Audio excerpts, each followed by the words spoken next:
Good afternoon. My name is Nancy Swindell. I am with AFSCME Local 2620. I'm the president of that organization, and I represent over 5,000 state workers who are highly trained, highly skilled, highly professional employees.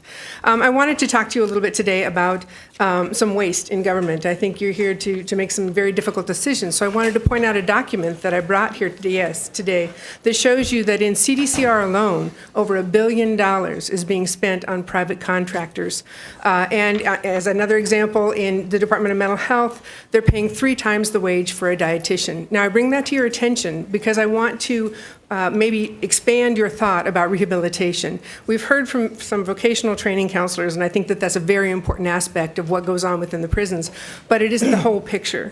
And I would like to suggest to you that by recouping some of this money that's being spent on private contractors, it could better be utilized to provide substantive rehabilitation services like cognitive behavior thinking, criminal thinking, gang relationships, and something that's going to help these people when they come out of these prisons to really be better off than when they went in. So I would suggest that you take a look at this and that you make these very difficult decisions and that you support true rehabilitation and substantive rehabilitation within the prisons, even in these very difficult times.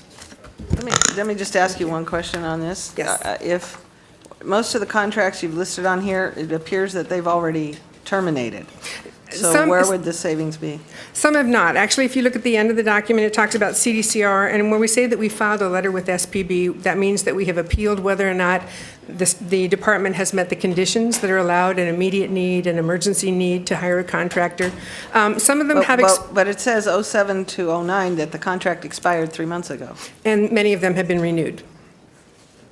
We can get that information for you. I'm more than happy to do that. I just want to understand whether they're pending contracts, because I'm not totally opposed to the notion of getting rid of some of these outside contracts, but I need to understand which ones were in and which ones are out, right, and what's pending, and what a letter to SPB means. What you've asked that it not be renewed. We have challenged whether or not the department has met the conditions of the law that allow them to contract. We found that people are in contracted positions for 6 to 10 years, which sort of does not meet the condition of an emergency need.